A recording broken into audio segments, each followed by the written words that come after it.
Earthquake, an unpredictable disaster causing ground shaking that can lead to severe damages.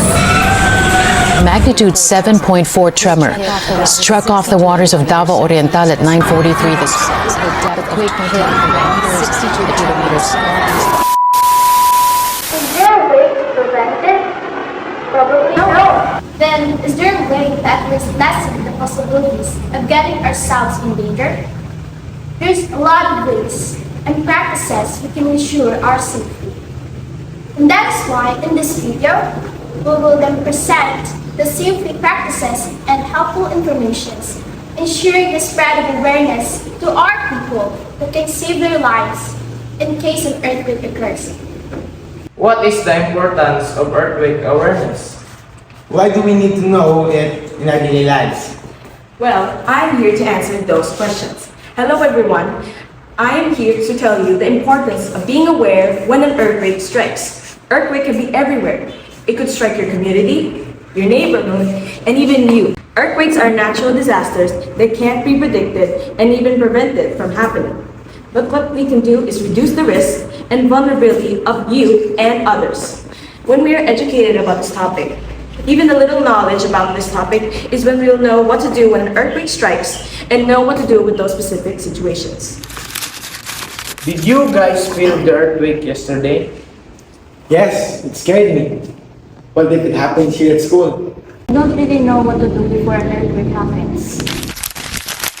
Then let's talk about it. We should always be prepared. First, keep our classroom safe and don't put everything on top of heavy shelves. Right, so that they won't fall during an earthquake. Right. Next, know the safe spot like under strong tables or beside walls or away from windows. And always join earthquake drills and listen to our teachers. Those drills help us to stay calm. Oh yeah, duck, cover, and hold. For an earthquake, we can prepare a small emergency kit with flashlight, whistle, and first aid. And remember the exit routes and evacuation area. So before an earthquake, we should 1. Keep the room safe. 2.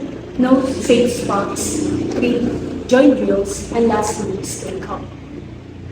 Exactly. Being prepared means being safe. Always be ready, stay calm, and stay safe. What's up, bro? You heard about when Victor Wembanyama, right? Yeah, he's averaging 40 points in the first game. What's happening? The ground is shaking! Oh, it's an earthquake! Everyone, stay calm! What should we do? Duck, cover, and hold. Get under the table. Protect your head and neck.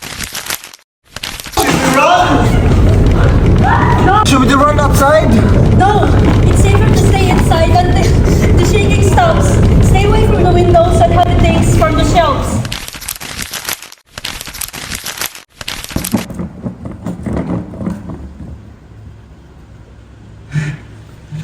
Is it over? I think so. Stay where you are and wait for a moment. There could be an aftershocks. Good thing we know what to do.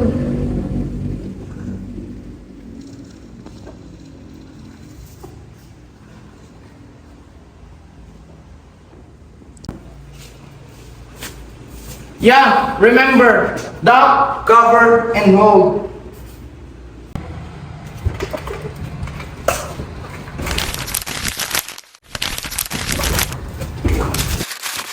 After an earthquake, the most important thing to do is stay calm and check yourself for injury. Take a moment to breathe and assess the situation. If you or anyone nearby is hurt, apply first aid right away and call for medical help.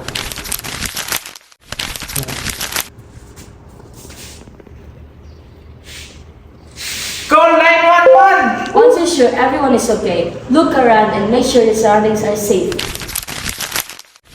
If you're indoors, Move carefully away from damaged walls, windows, or heavy furniture that might fall.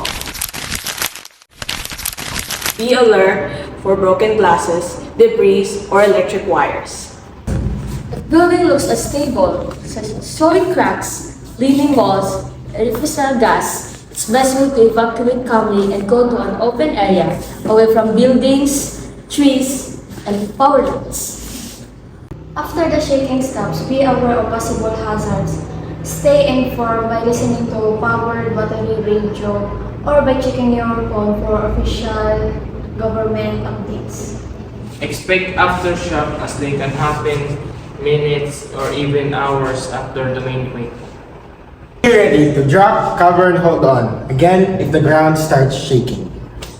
Earthquake can happen anytime, anywhere. But awareness and preparedness can save lives.